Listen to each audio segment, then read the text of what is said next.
Hello, everybody. Thanks so much for joining us, and welcome to Coalition Building for Non-Driver Transportation Access and Equity. I want to kick us off by just expressing my gratitude to Vision Serve Alliance for hosting this webinar today on behalf of the Aging and Vision Loss National Coalition Transportation Working Group. Today, you get to hear from three of us. We've added another presenter, and I'm just going to overview who's here with us today, and then I'll kick it off with the first part of the presentation and then hand it off to the other two presenters. So I'm Denise Jess. I'm the Executive Director with the Wisconsin Council of the Blind and Visually Impaired. I am a person who lives with vision loss. I'm also a member of the Vision Serve Alliance Board of Directors, chair of VSA's Ideal Committee, and co-chair, along with Ron Brooks, of the AVLNC Transportation Working Group. And I'll say a little bit more about myself as I move into my portion of the presentation.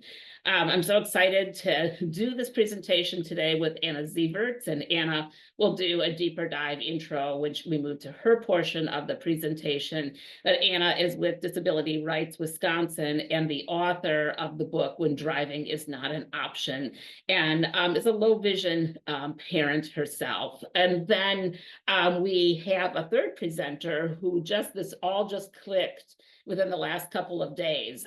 Zoe Miller with Moving Maine Network will be joining us for a short presentation near the end of the hour, and we'll create opportunity for folks to ask questions at the end of the hour. You can welcome to put them in the Q&A now, and Helen will assist with reading those out. But she'll also unmute as we get towards the Q&A portion so that folks who would like to ask their question verbally have the opportunity to do that as well. We want to start with just a couple of pieces of background, or what I would call truths, and I'm doing air quotes here, that have guided the work that Anna and Zoe and I have done in our separate spaces on non-driver transportation access. Because there are themes that will run through all three of our presentations. First, we want to acknowledge that there is about a third of the United States population who are non-drivers. And when we think about non-drivers, it's anyone who does not drive for whatever reason, either full-time not driving or even part-time not driving, folks with disabilities, folks who are older adults, students, people who cannot afford a car or cannot afford the insurance, folks who are unlicensed to drive for any reason, and folks who choose not to drive, and likely others. But really acknowledging a third of our population are non-drivers. And we know that this population is going to increase. We can easily make those projections as we see our aging population increase. The average person who might have been driving in their life will age out of driving by anywhere from 7 to 10 years towards the end of their life. We see fewer folks who are getting licensed to drive for a whole host of reasons, sometimes because driver's ed is not available for free in the educational system. Sometimes it's lack of ability to afford a car or afford the insurance for a car or the ability to drive it, cost of driving it. We see other folks who are choosing not to drive. We see folks who have lost their licensure or who are unable to gain it for other reasons. So the population will get bigger. Transportation options at best are a patchwork, and at worst, they're really pretty much non-existent, particularly in portions of rural America. And a lot of the transportation options that are available are geared towards specific populations. So thinking about, non-emergency medical transport for Medicaid recipients, or transport that is specific to employment, or transport that is specific to your age, like services for older adults to get to meal sites or community programs. So, you know, that not all transportation is available to everyone, and even in the programs that are, only certain types of activities are allowable. And the third kind of truth that we're holding on to as we do this work is that increasing transportation access for non-drivers really requires a systems approach and an interdisciplinary group of people who can look at and work on the challenges from many directions. And that's the theme of today's webinar, is 3 different models that each of us are working on and through for trying to increase non-driver transportation access and equity in our corner of the world, and understanding that there are many pathways to do this, and we're just sharing 3 of them with you today. So on the screen, in addition to the title of the presentation, there is the logo of the Wisconsin Department of Transportation. And I'm including that logo because the Wisconsin Non-Driver Advisory Committee, or WINDAC, as we choose to more affectionately refer to it, is an actual government-held working group. And I think that makes it unusual in that many of these kinds of coalitions and efforts are steered outside of the government sector, trying to influence the government sector. With WINDAC, the government sectors and the nonprofit and human service sectors, transportation providers, and business, et cetera, are all working together for the benefit of the non-driver. And this program and committee is held as an institution of the Wisconsin Department of Transportation. A little bit of history as we move in.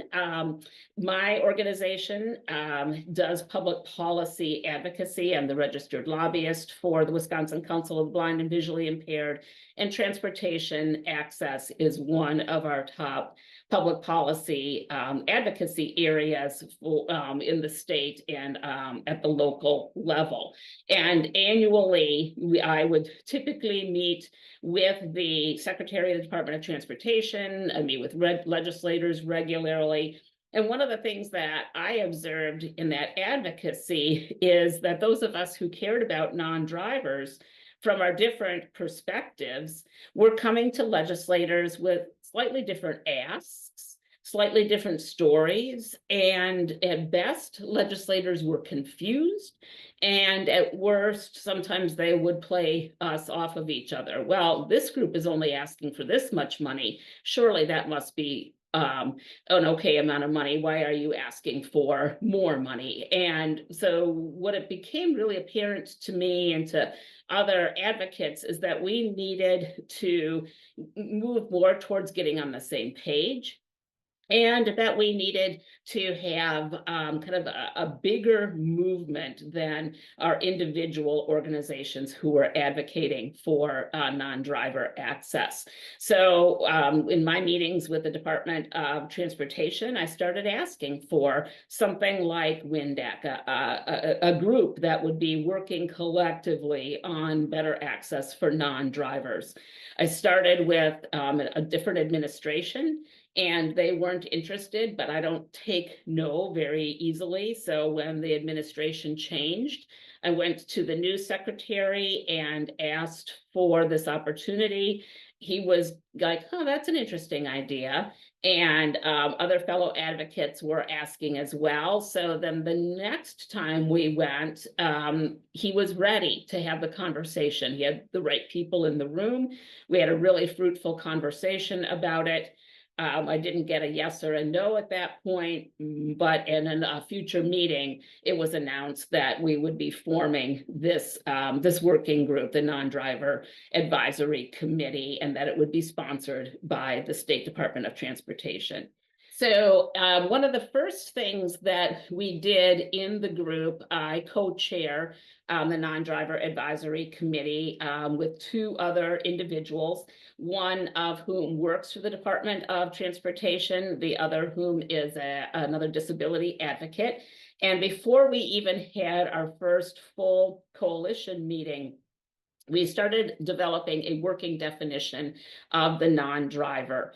And I mentioned some of this before when we talked about that 31%. So folks with disabilities, folks who are aging, students, people with low income, people who choose not to drive, people who are unhoused, people who are leaving the jail incarceration system and moving back into mainstream society. And the list is broad, and we wanted to hold a very broad definition of non-drivers.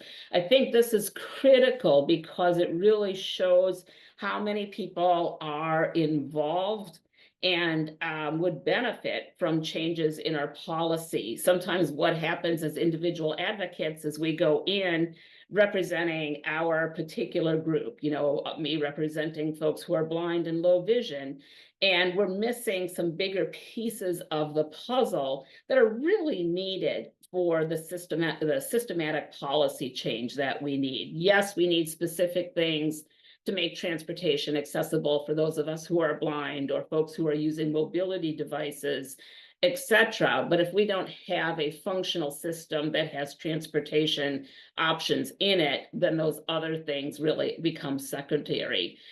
We also wanted to emphasize that non-drivers live throughout our state. Some of the things that we heard from legislators, from the media, from others, is the assumption that non-drivers live in urban areas. That if someone lost their driving ability or never had it, of course, and again, air quotes here, they would be living in a city because there would be public transportation. And we know that that's not true. And we have some tools that can show the non-truth of that. So we want to always have that as one of our operating narratives, is that our non-drivers live throughout the state. And then the why, or the purpose for WINDAC, is that transportation it's critical. It is the link between all other things: getting to work, getting to food, getting to health care, and it is essential for quality of life. And these days, as I talk about transportation for non-drivers, I'm very comfortable saying that, in my perspective, it is a social determinant of health.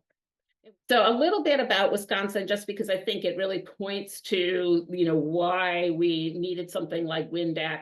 On the right-hand side of your screen is a map of Wisconsin, and geographically, we're pretty interesting. We're bordered to the west by the Mississippi River, to the northwest by Lake Superior. There's a tiny tether of land in the northeast that's north, that's bound to the Upper Peninsula of Michigan, and then Lake Michigan around the east and northeast side, and then we have a land border with Illinois. So we have some geography challenges for getting people from place to place, along with lots of river, lots of rural areas, lots of lakes. So Wisconsin's population overall is just under 6 million. 17% of our population are age 65 and older, and that is growing. 31% of Wisconsinites are non-drivers. This includes our folks under 16, and we do that intentionally because folks under 16 have places that they need to go, and when there's a car deficient household or non-driver household, that has significant impact on the experiences that young person can engage in. 97% of our state is rural land, with 30% of our population living in communities under 10,000. So again, that assumption that all non-drivers move to urban areas just bears out as not accurate. So some guiding assumptions that we use in WINDAC and really color everything that we do is that transportation insecurity is a systems issue. It is not an individual problem, to be fixed by the non-driver. And so when we hear folks say things like, well, can their family take them? What about their daughter? You were very ready to raise the bar on talking about how this is a systems issue. Another assumption that guides our work is that increasing transportation security benefits the entire community socially and economically. And one of the things that I want to build into our toolkit really soon is a document, a white paper that addresses how when we support the needs of the non-driver, how the larger community benefits from that. Non-drivers deserve to get to where we need to go in roughly the same amount of time as someone who can drive and with the, on our schedule. So what takes you 15 minutes to get to the clinic for a medical appointment should not take me 3 hours. With bus transfers or waiting for transportation, it really should be a very equivalent experience. And one of the other working assumptions is that we need many players at the table to solve this dilemma of what are we going to do to create non-driver access, that this is not solely the Department of Transportation's issue or the issue of advocates. So our purpose is really advisory, and we don't have rulemaking authority, legislative authority. We really try to use our influence to positively advise. So looking at some of our tasks, assessing current situations and barriers, and really doing good problem identification, identifying funding sources and funding barriers, identifying and developing diverse non-driver allies. And that is something that I think we've done exceptionally well. We keep expanding the circle of people who care about non-driver issues, and then encouraging both micro and macro solutions to the non-driver dilemma. WINDAC is co-chaired by 3 of us. And the other thing that I think makes us really unique is often if entities such as the Non-Driver Advisory Committee exists within a government agency, that's unusual in itself, but then it's usually staffed by, and the agenda is driven by that state agency.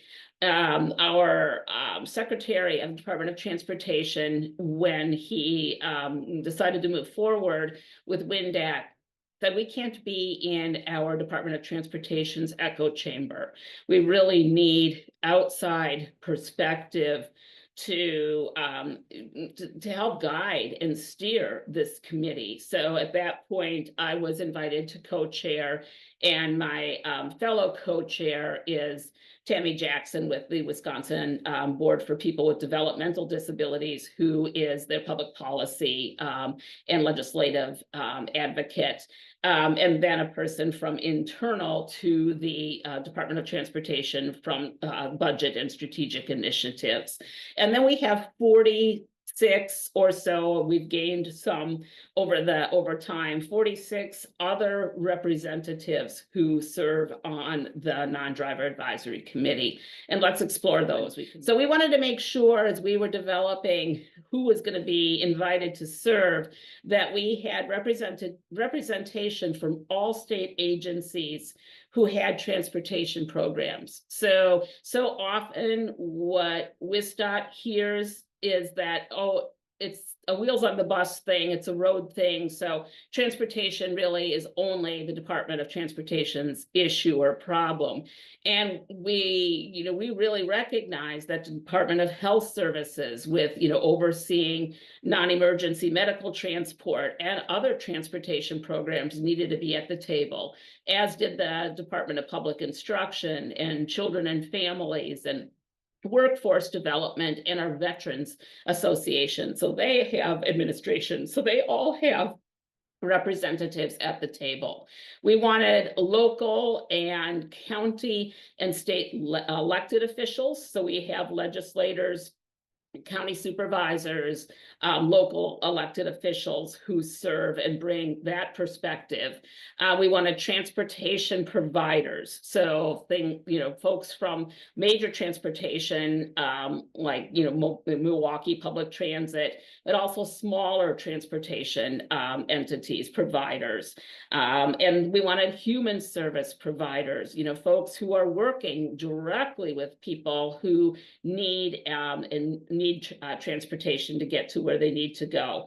We have mobility managers involved. There are a number of us who are there in our advocacy roles from a wide variety of advocacy perspectives, from, of course, disabilities and aging and poverty, but also folks who are involved in land use, and folks from the bike ped movement as well.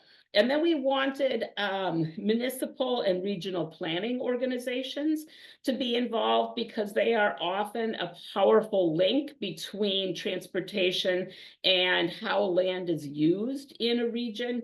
And then we also have involved private business. In full disclosure, private business is where we have the least membership and where we struggle the most to get engagement.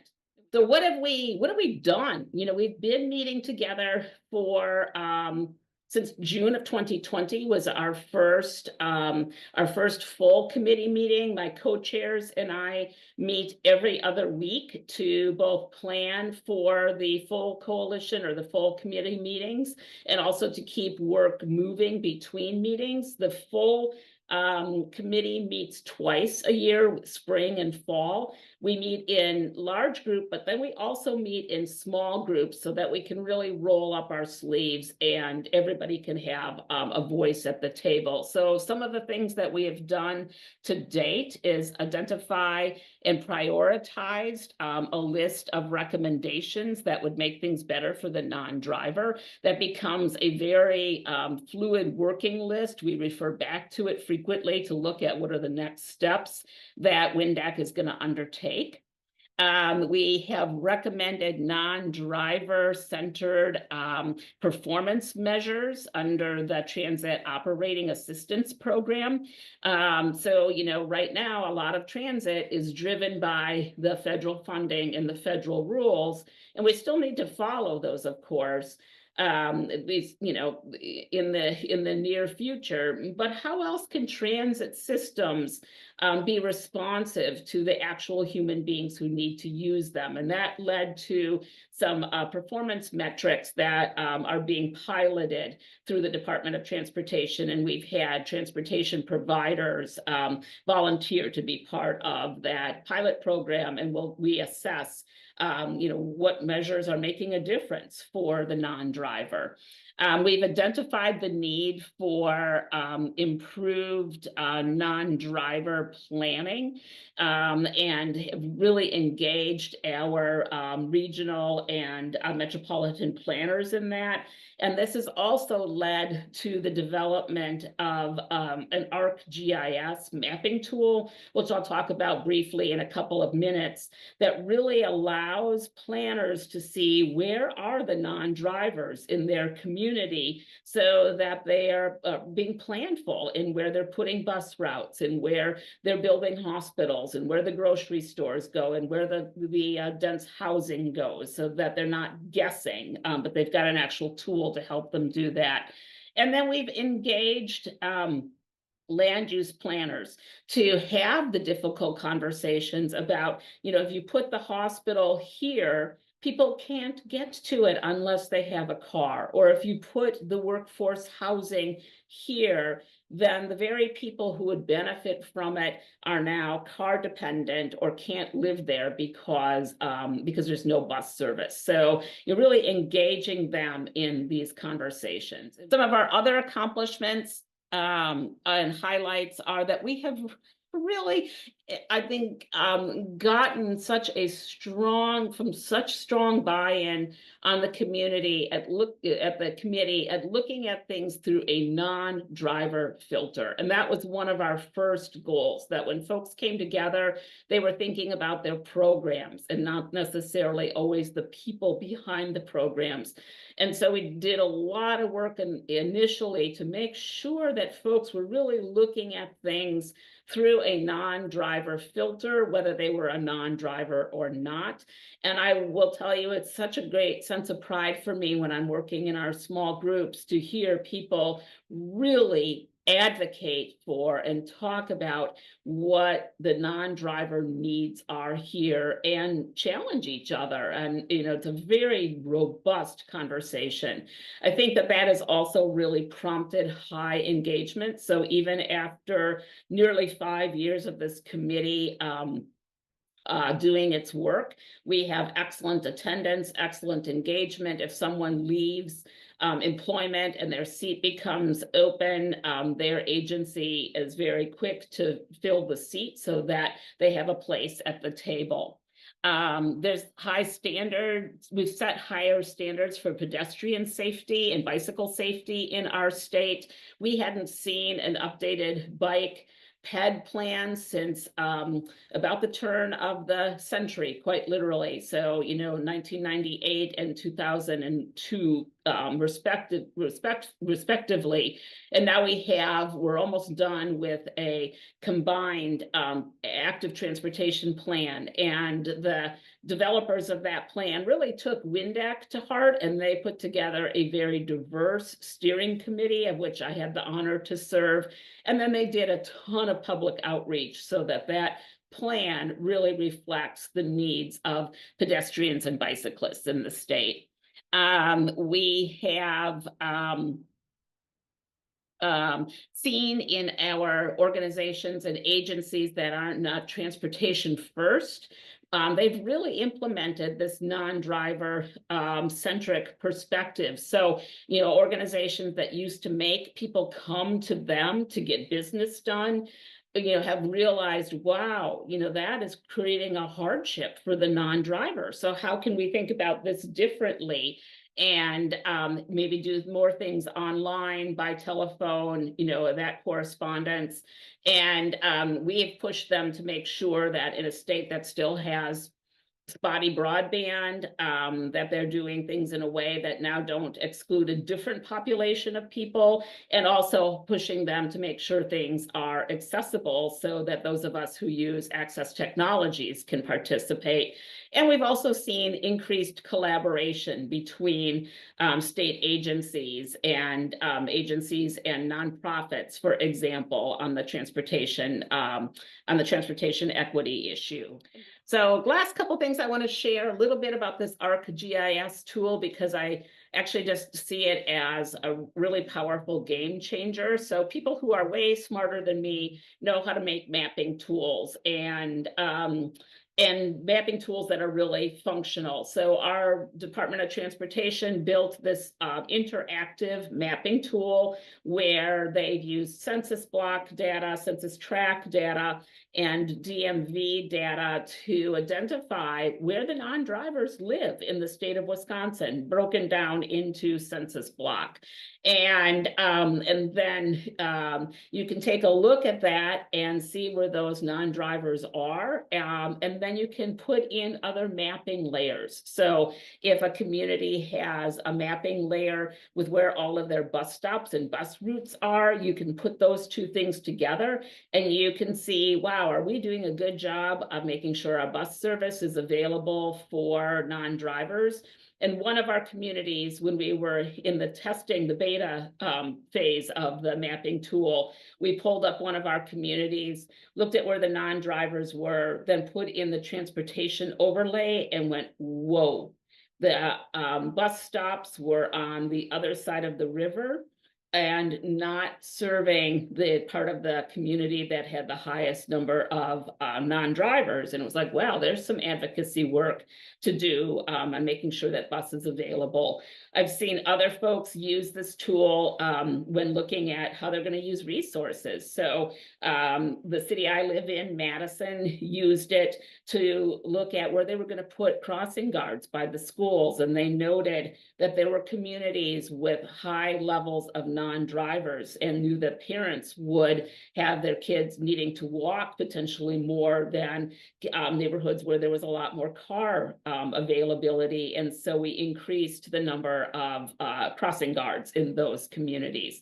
So people are using this tool for planning, doing some remedy work, but also future planning. I'm not going to touch on all of these points, but there's so many good lessons learned that we've had in doing this non-driver advisory committee. One is, and I think the one I want to highlight from this slide, and you'll get the slide so you can dive into this more if you wish, but the one I really want to highlight is that we have to embrace the complexity.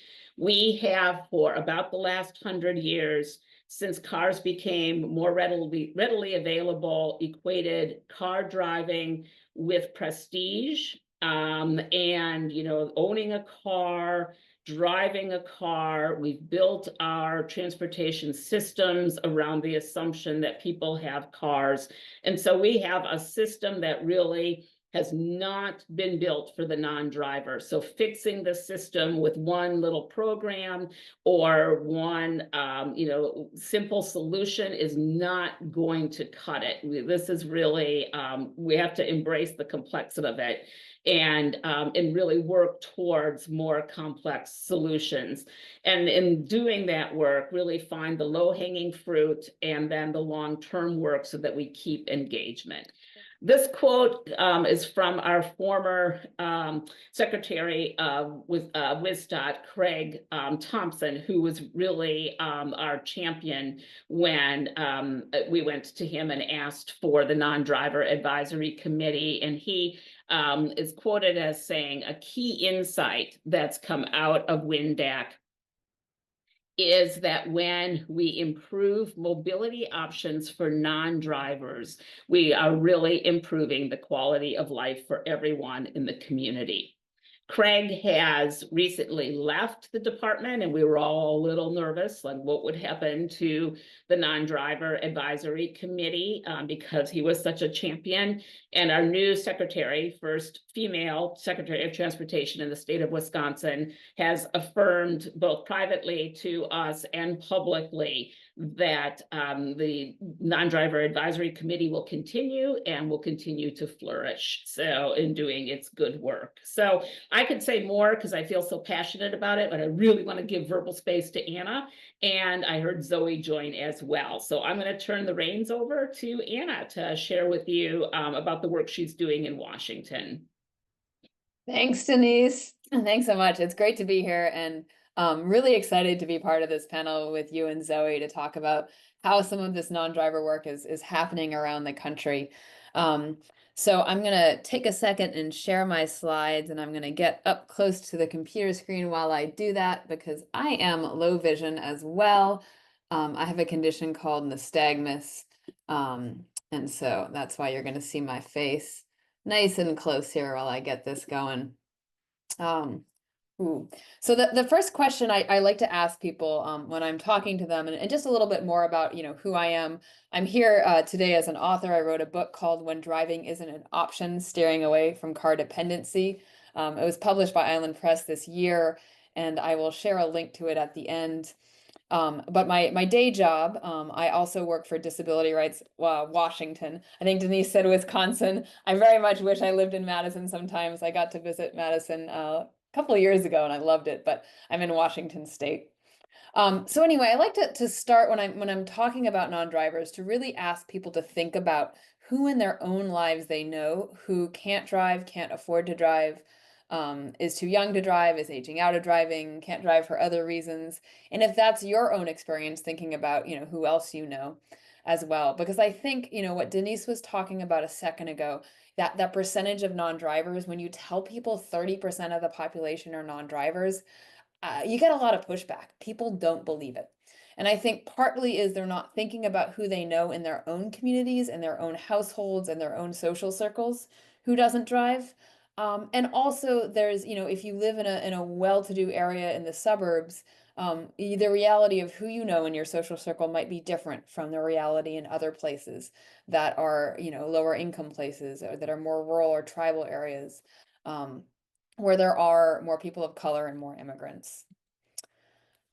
So Denise covered this, so I'm not going to go into it in a lot of depth, but this slide is some images of sort of the different categories of non-drivers, recognizing that there's lots of overlap here. And I want to, talk about why the term non-driver is so important with this slide, because I think it gives us space, for those of us who are disabled, perhaps we didn't always feel comfortable using that term, disabled, or blind or low vision, right? There's stigma with those terms. Non-driver is a way to talk about our access needs that doesn't, require us to identify with that term disabled. And this is particularly important, I think, for older folks who are aging out of driving. One of the images here on this slide is an image of my grandma who had a heart condition that caused her to pass out. And she never would have, considered herself disabled, but it was definitely not safe for her to drive. She continued driving anyway, but that's another story. I also just want to point out that there's a lot of nuance in driving access, and that it's not necessarily a stable state. People can afford cars, people can have a functioning car someday, not a functioning car the other day. Maybe they have a chronic health condition that fluctuates or a mental health condition that from week to week is different. So for some of us, like myself, driving has never been and will never be an option, but that isn't the case for a lot of people. And so that non-driving is sort of a permeable category. And it's also not a strict binary. There's an image here on the upper left of Erica, who's a power chair user who who has a car and can drive it, but it's not a wheelchair accessible car because she can't afford that. And so if she wants to get out of the vehicle and go anywhere, she needs to take transit and bring her power chair with her. So just recognizing that there's all kinds of nuance here and complexity, but overall, non-drivers is a really useful term to talk about access needs for people who can't just grab the keys and go. The last thing I want to point out here on the slide is, and Denise emphasized this as well, is the inclusion of people under the age of 16, of children, when we talk about non-drivers. Because a big percentage of the people in many communities who can't drive are children, and they should not be excluded. And I could go into this in a lot more detail, and I've written a lot about it, but I just think it's so important to, if you do hear pushback, oh, well, children shouldn't count, that isn't a useful frame, because if we start discounting children because they can't travel independently, then we discount people who are with disabilities who can't travel independently. If we start making assumptions like Denise said about, all children having a parent or caregiver that can drive them, that's definitely not true. So just want to emphasize that children are part of this non-driver community. So in Washington State, Disability Rights Washington was part of a group of advocates. We pushed for research around the existence of non-drivers. And oh my gosh, that image is backwards. This is an image of a screenshot of a report that we got funded through our state legislature. It was conducted by Tool Design and Cascadia Consulting on the population of non-drivers in Washington State. It was published in February 2023, and they found that around 30% of our population here in Washington State are non-drivers. So very similar percentages to what we've seen in Wisconsin. And then similar to Wisconsin, we have some maps. We don't have all the lovely layers that Wisconsin has, but these are part of that non-driver report. And, very interestingly show high percentages and high overall numbers of non-drivers in some of our more rural and agricultural areas and in some of our tribal communities. So I think that's very important to note and push back against this narrative that everyone who can't drive lives in a city. So I just want to talk about some of the other things that we pulled from this report, and also themes that that I've heard in speaking to non-drivers in Washington State and across the country. The first is really this idea which goes to what Denise was saying, that, this is a systemic issue and we should not be looking for individual solutions. And asking for rides, which is how most non-drivers in Washington state get around, is not, comes with an emotional burden, and often is not something people feel comfortable doing, or they end up sort of censoring which rides they're willing to ask for. And so they don't have full community access. There's an image here of Jaime Torres, who's a non-driver from the eastern part of our state, the eastern, more rural part, who says, "It is beyond frustrating having to depend on others for transportation. It really affects me to the point where it's easier just to isolate myself in my room so I don't feel like a burden." And that is such a problem for public health, for our mental health, and yet it is a story that we hear again and again. So, transit, or access to transportation, access to the ability to go when we want to go somewhere, when we need to, without having to ask for favors, is huge. There's an image here of Abby Griffith, who's another non-driver from Washington State, who's blind, riding the bus. And she, like we both grew up in rural parts of our state that didn't have transit. And we both moved to areas with transit, and just felt that joy and that freedom of being able to go, say, to the grocery store when we wanted to. And so her quote here says, "The room I rented was right next to the bus number 30. It was life-changing for me to know that I had access to places." And Abby is now a transit organizer in Portland, Oregon, with the Bus Riders Union down there. So continuing this work, continuing to fight for access. Another piece, and this is again going similar to the work that is happening in Wisconsin, is that connection to sidewalks and pedestrian connectivity. You can have great transit, but if you can't get to that transit stop, you may not be able to access the network.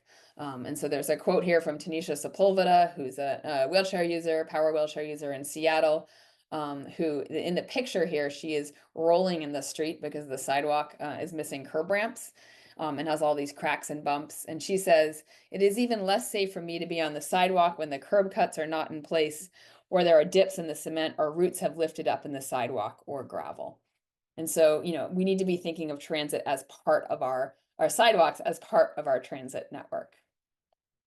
And finally, this comes, back to big questions around land use, and housing, and how far we need to go in our daily lives to get to the places that we need to go to. In Washington State, we've had a huge housing affordability crisis, where many people who can't drive and can't afford to drive have been priced out into rural and exurban areas, out of transit access, out of where there are sidewalk networks. There's a quote here from Von Brown, who got priced out of the Metro Portland area, saying, "More affordability means moving further out. Moving further out means more limited transportation." So what are we doing to change things? At Disability Rights Washington, we launched the Week Without Driving Challenge in 2021. That is now a national challenge that invites decision makers, whether that be elected leaders or folks who work in transportation departments, a metropolitan planning organization, transit agencies, to try for themselves to experience what it's like to be a non-driver, and in particular, an involuntary non-driver in their communities. Getting around for 1 week without driving themselves. And there's a quote here from Ivanhoe Smith, who says, "Legislators don't understand the pain and agony standing in the rain at a bus stop, or having to be stuck at the crosswalk and missing your bus. Can you imagine waiting in the rain another hour waiting for the next bus?" And so, we recognize that their daily lives, most decision makers aren't riding transit, aren't walking and rolling places out of necessity. And so this week is an invitation for them to do that. I'll paste a link in the chat for the weekwithoutdriving.org, where you can see a lot more information about that campaign. And then I'll finally end with two other pieces that Disability Rights Washington is working on right now. This comes sort of within the framework of how do we change who's at the table? How do we get more involuntary non-drivers to be in positions of power where we can shape our communities and shape our transportation system so they work better for us? The first is a piece of legislation that we are copying from California and Oregon, that requires that if you're posting a job, and that job where driving is not an essential function of that job, then you can't require a driver's license. We see driver's license requirements being used both sort of as just a lazy way to verify people's identity. There's lots of other non-driver IDs that can be used, passports, whatever. And then we also see it, as a way to sort of push or to show, as a way to verify whether someone is I don't know, legitimate member of society, right? That they have like job skills, that they're responsible, that they have income. And we see it used really in a way that excludes people with disabilities and low income folks and folks who don't have driver's licenses for a whole host of reasons, from having full employment. And so we're hoping to put past that legislation here in Washington State in our next session in 2025. We have also been working for the last 3 years now to pass legislation that would push our transit agencies. Right now, the transit boards, for the most part, are made up of elected officials from the regions that the transit agency covers. We'd like to see 2 voting seats held for people who actually ride transit, for community members. And so we were not successful in passing it last year. We weren't successful in getting it introduced the year before that, but this year we're really hoping we can get this legislation passed. So I want to pass it to Zoe and make sure she has time to share all the exciting work that's happening in Maine, and I'll paste some links in the chat and pass it over to Zoe. Thanks so much, Anna. And I have a few slides. So really excited to be part of this conversation. I love talking about how we can make our transportation system work better for non-drivers, and how when we do that, we make it better for everybody. So that was awesome to see somebody else saying that. I'm with the Moving Maine Network. We're a statewide coalition that is focused on addressing transportation access and equity for people who can't drive, people who struggle to afford transportation. And I love using the term non-driver that I have stolen from Anna. So this first slide, we have the Moving Maine Network logo on it. And then we also have a outline of the state of Maine with icons depicting all the different ways that people get around as non-drivers. And so numerous folks on foot, somebody who's using a power chair, and somebody using a bicycle, and then different types of public transportation. I think it's really important when we talk about this to emphasize that many of us are using a combination of different modes of transportation. And so, many, even folks who have a reliable car in their driveway, they are often out there on foot through parts of their day, or wheeling for parts of their day, or relying on rides from others.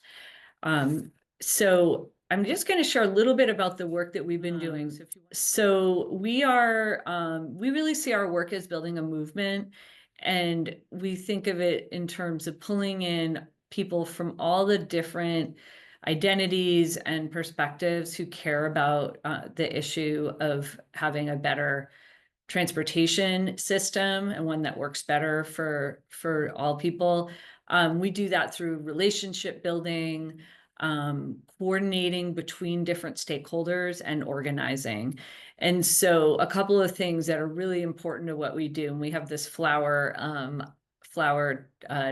graphic to depict that all of these pieces that are on the pedals need to be happening together to be able to make change in the system. And so a very core piece is that we're looking to amplify voices of lived experience. We know that in order to make change, that decision makers really need to hear directly from people who are using public transportation, who are walking and wheeling for transportation. And so, one of the second core pieces is that our work is about advancing effective policies. So we look to do a lot of educating of decision makers, and I think, that gets at the third piece of what we do, which is we're really trying to change the culture and narratives around who uses public and community transportation and why, and remove the stigma around it. A fourth piece here is that we are looking, we see ourselves as a bridge, because often we have to be building a bridge between people who are in decision-making roles and folks who have lived experience and don't often get to be at a decision-making table. We think it's all about strengthening partnerships across, folks working on the technical side of transportation planning to folks with the lived expertise. And so then finally, we know that it's really important to look at each community and think about what are they already doing that's working, and how do we amplify that by enabling their community specific solutions. So, we do all this by bringing people together. And so our role we offer a forum for learning, connection, and action. And we really emphasize that it's open to everybody who cares about this issue. So that's individuals, organizations, communities, people, especially people who experience barriers themselves. And so the image on this slide, it's one of that I love. On the right is Karen, who's an older adult who is a stroke survivor, and she was one of the first folks that I started working with in a role that we called the mobility liaison. She's an incredible advocate for non-drivers, and she's on the bus and she's making a friend with a little cute little human there. And that's one of the things that I really feel like people should talk about more, is that when we use transportation together, we often get to interact with people and build community. And it's a really important part of how we can be together in public space. And I think our nation needs more of that. So, I like to share these icons that we're talking about rides, we're talking about safe and accessible streets and roads. We have a bus icon on here, and it could easily be a car or a shuttle, because we know public and community transportation needs to look different depending on, how dense of an area you're in. Folks are often, when we talk about safe streets and roads, we're not just talking about one type of user, we're really talking about many folks who are out, using different mobility devices, children who are walking and bicycling to school.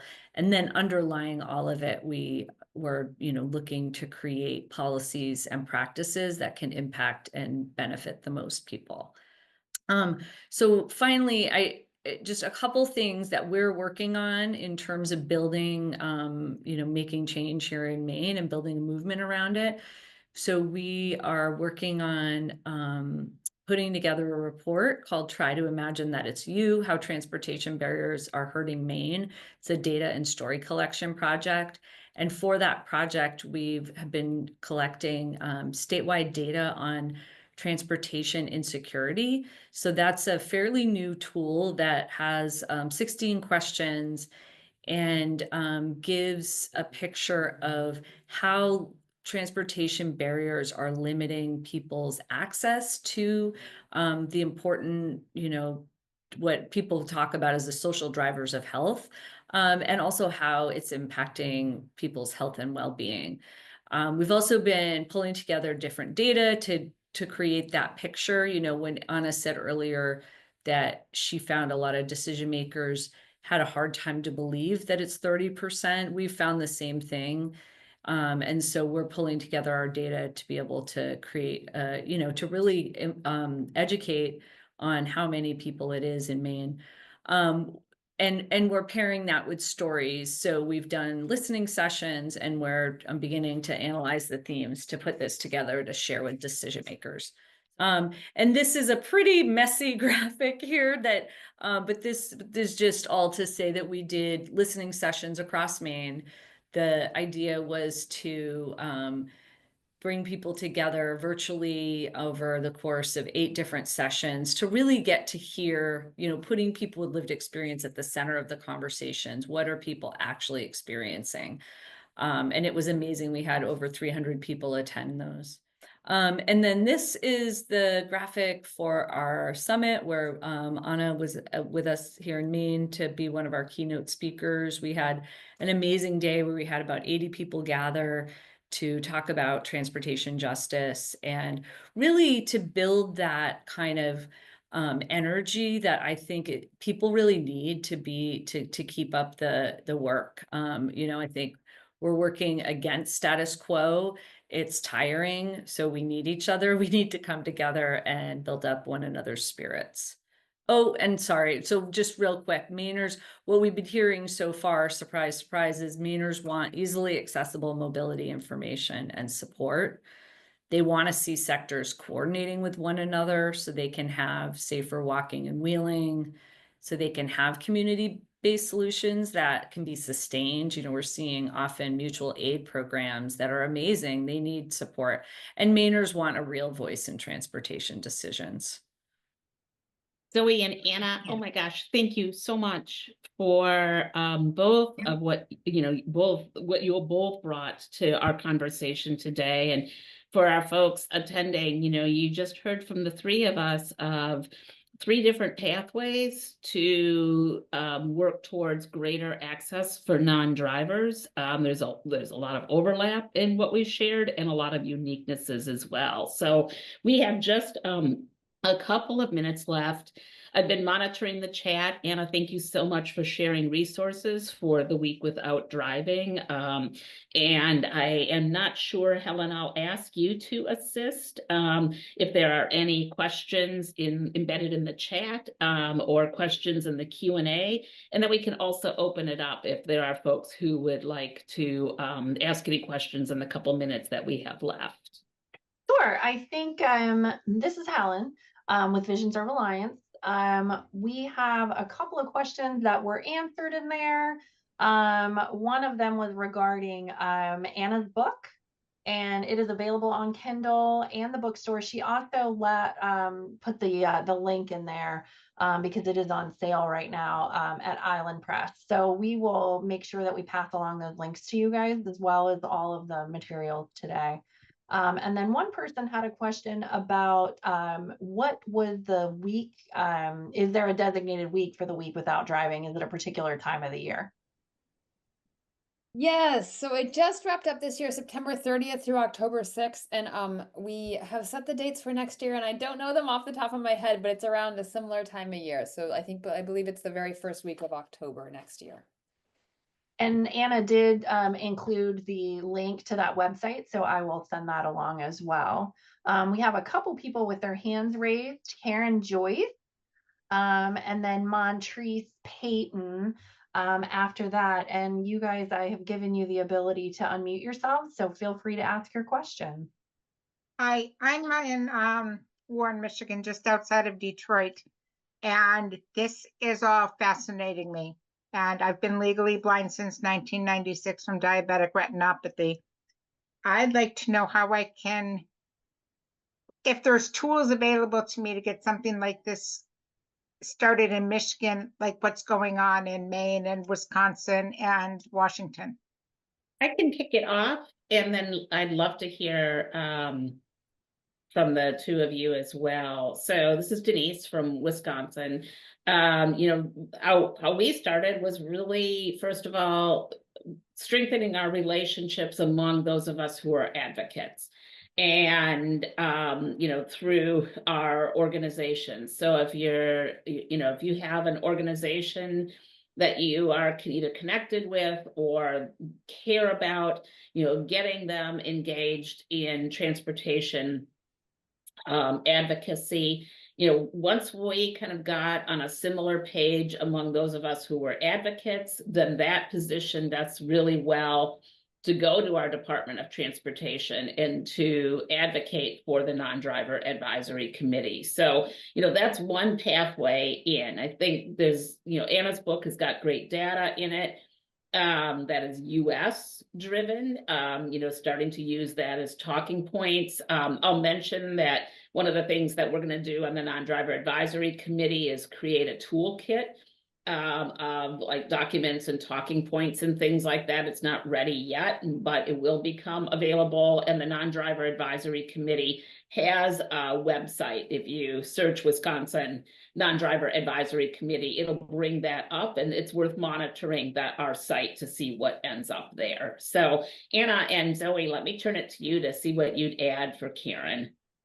Well, I'll just jump in quickly that Moving Maine is putting together a white paper that will share a lot more details on how we came to be and what sort of how we do the work. So if you go to movingmaine.org and sign up for our email list, you'll be in the loop to receive that. And I would be happy to follow up with folks if they want to talk more about how we did it. I think I think of it as building a relationship infrastructure. So, one conversation at a time, knowing who your allies are, who want to do the work with you. That's probably the best place to start. Right now, it's just me. Yeah, Karen, this is Anna. I look at awe at the work that Zoe's done in Maine, and the stuff that Denise has done in Wisconsin. I think in Washington State, um, we've been trying to figure out how to institutionalize, right, this work so it doesn't feel like it's just one person. I would say if you have relationships within disability organizations, those can be helpful. I guarantee there are other blind folks in Michigan, right, who care deeply about this. Um, so whether that's NFB or is it Michigan Council of the Blind? I'm not sure what the here it's Washington Council of the Blind. Um, and then there's also a Disability Rights Michigan, and I know not every, Disability Rights Washington, hasn't always worked on transportation work the way we do now.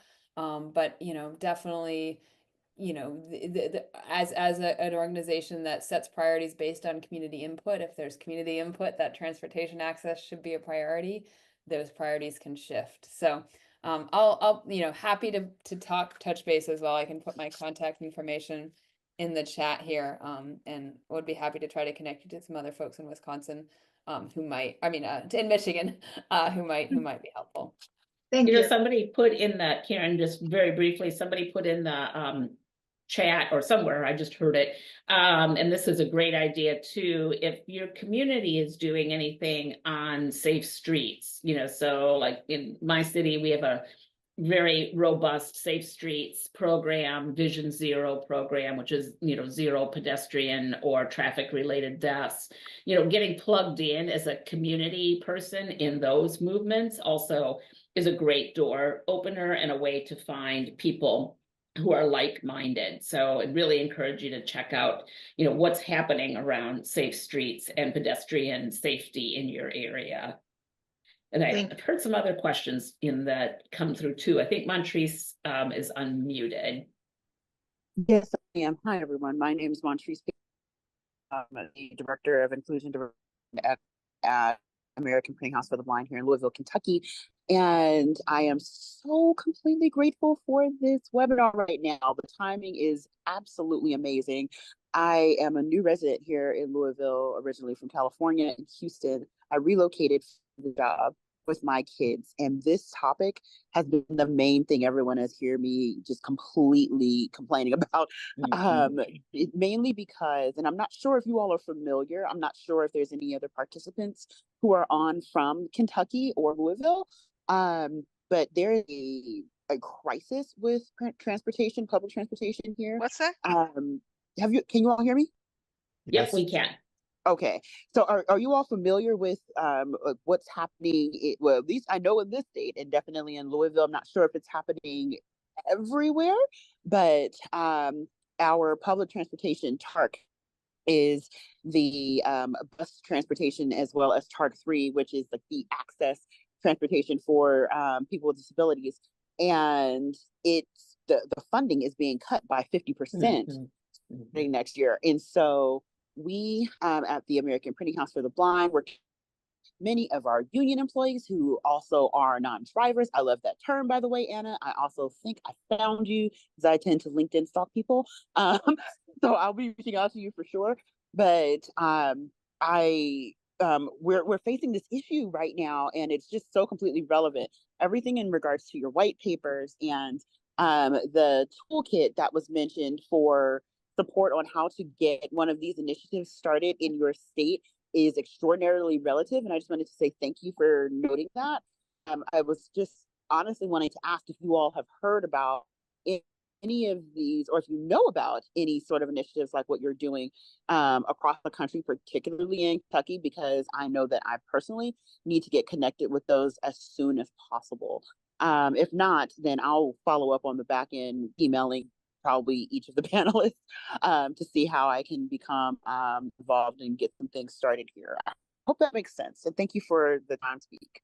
It makes so much sense. And, right now, I don't know of a lot of other initiatives that are kind of as comprehensive as what the three of us have been talking about. I know that Wisconsin, our non-driver advisory committee has a lot of requests from other states and regions for information about how we got started, how we're structured, because we're getting attention. And so people are interested in us. So I'm not good at pulling up websites, listening to my screen reader and all of that simultaneously. But again, if you want to check us out, the Wisconsin Non-Driver Advisory Committee on the web and get linked, that might be another tool. And I can follow up with that address.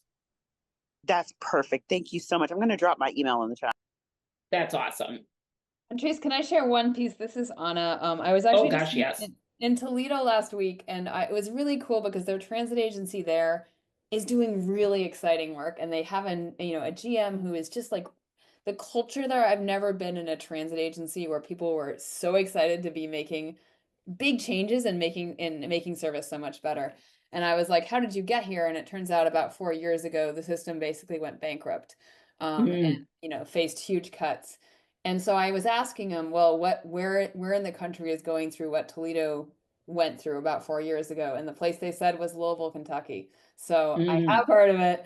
It sounds like it's really rough. And I don't know off the top of my head who's doing transit advocacy in Louisville right now, but I'm sure there are some folks, even outside the blind community that are focused on that.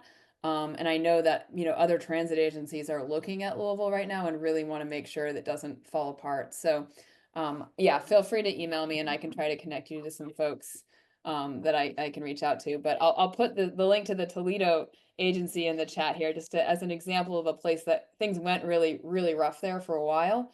And they were able to, with a lot of community buy-in and a lot of work, but really, focusing on the people who needed transit, rebuild their agency and have, they're doing that work. So there's hope. Hi, this is Helen. I just wanted to chime in and thank everybody for hanging in there with us. It's 4:09, but we do have one or two more comments / questions. So if you guys can hang in for just another minute. We did have a comment from Teresa Thomas, and she is talking about how they have a similar exploration and moving to action in Lexington that originated through our Commission for the People with Disabilities, Access Lexington, and they're participating in a project called Complete Streets Movement. And she has also put her information in the chat saying that everybody is free to reach out to her for information as well. So we can include that with the items that we send out to everyone. We do have one more person with their hand up. It's Armando Villas. Armando, are you still here? This is Armando. Yes. Oh, can you hear me? Yes. Yep. My name is Armando Villas, and I'm an independent living coordinator at Disability Connections. It's a Center for Independent Living in Macon, Georgia, and one of our counties, Houston County, in which I actually live in Houston County, doesn't have any public transportation at all. I've actually spoken at council meetings not recently, but some months ago and back in February, and still waiting for updates regarding it. They said that it was going to be like a shuttle service, but it's very slow. So are there any ways to speed up the process of trying to get I also asked if we, in one of the town halls, that we can create like a disability committee for people with disabilities to come together and can. Oh, okay, so people with disabilities can tell us the experiences of like, to the city council and all that stuff. Mhm. So so what are your suggestions for going forward? Because I have to, like, for me, I also recently sent out a letter to the city council, not the city council, but to the three mayors of Houston County, Perry, Warner Robins, and Centerville, and two of them actually read it and they didn't respond. So what are some of the suggestions that you can point me in the right direction? Yeah, thanks. I'm happy to kick it off, but Anna and Zoe, I'd love to hear from you as well. I think you had a great idea nested in your comments about getting a disability rights commission or committee formed. There are, I know in our city, we have a disability rights commission, which is actually part of city government, and that commission, it does advisement on a variety of things, including transportation issues, and and many other things, and is really important avenue for bringing the voices forward. So some ways to advocate for that, would include working with your elected official, your alder or city council person, really finding somebody who can be a champion or advocate. If the mayors didn't return your messages, then super important to not stop there, but who else, is your alder sympathetic to the issue? You might just need to start in your community and build, as Zoe said, build those relationships. And often, I know you want to move faster. It takes a while to get momentum. It took us 3 years to get the non-driver advisory committee going in the state of Wisconsin. When I got a no, I thought about who's my next person to talk to so that we can get to yes.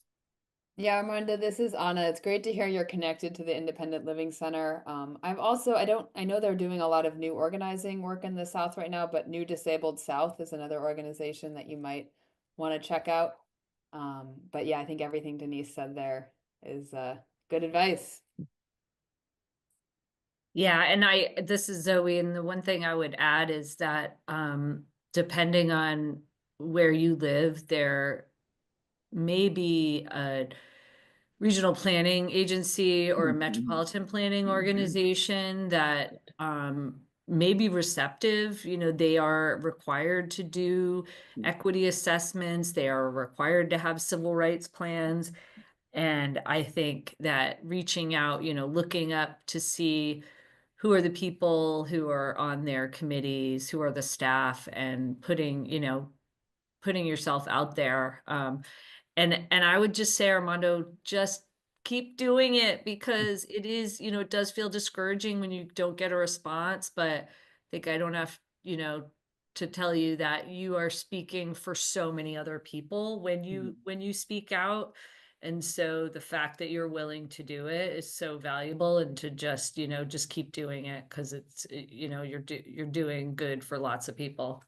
Excellent. This is Jason Eckert speaking, the Chief Operating Officer for Vision Serve Alliance. We're way over, and I joined the call a couple of moments late. So Helen and Denise did a whole host of wonderful introductions in the absence of me and the Chief Executive Officer, Lee Nasahy. The first thing I want to do, just to, we're going to have to conclude, but I really want to thank our three speakers, in Anna, Zoe, and Denise, for coming together. And I think what I've been feeling for the past hour on this call is what's coming through in the chat and what's coming through from the questions that we have, that this topic is unbelievably important to the community that we represent. We're talking broadly about the non-driver community, but we're also talking more specifically with a Vision Serve Alliance and AVLNC, with those with vision loss who are finding themselves to be non-drivers. It's obvious how important this topic is. It's obvious the three of you have tremendous passion for this subject and are bringing it forward. Knowing this, Vision Serve Alliance has made an effort to, through AVLNC and the Transportation Working Group, to keep this issue on the forefront nationally, at least for the folks who are living with blindness and vision loss who become non-drivers. But as Denise has reminded me, expanding and partnering with other coalitions and groups that benefit from this is really the way that we gain strength. So I thank all three of you for being here. I will say this is going to be a topic of conversation for one of our intensive working groups at our Vision Serve Alliance conference in the spring in Scottsdale, Arizona. I really hope that people who are presenting here or who are listening today can find their way to that conference to act as some subject matter experts for us, and participate in some of these intensive, long conversations that we're going to have on 6 topics, this being one of them, to create an active national coalition that can go forth and start to address these issues in places. Again, this is very, very exciting. I'm also a non-driver. This to me was riveting, fascinating, and I am so grateful for the people who were presenting today and the fantastic work that you are doing.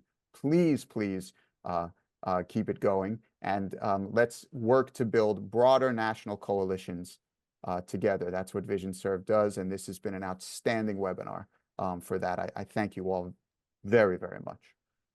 Jason, thank you. I'm glad you were able to jump on and add your voice. I really appreciate it. Oh, you are welcome. I'm only sorry I was 8 minutes late. But you are more than welcome. And Denise, thank you for bringing together such a terrific team. And Anna, your book is getting ordered by me. I cannot wait to read it as a lifelong non-driver. I really can't. Thank you all so much. Thank you so very, very much. Helen, if there isn't anything else, or Denise, we can conclude. But again, I appreciate everyone's participation and presentation. Yeah, thank you so much, everybody. Really grateful.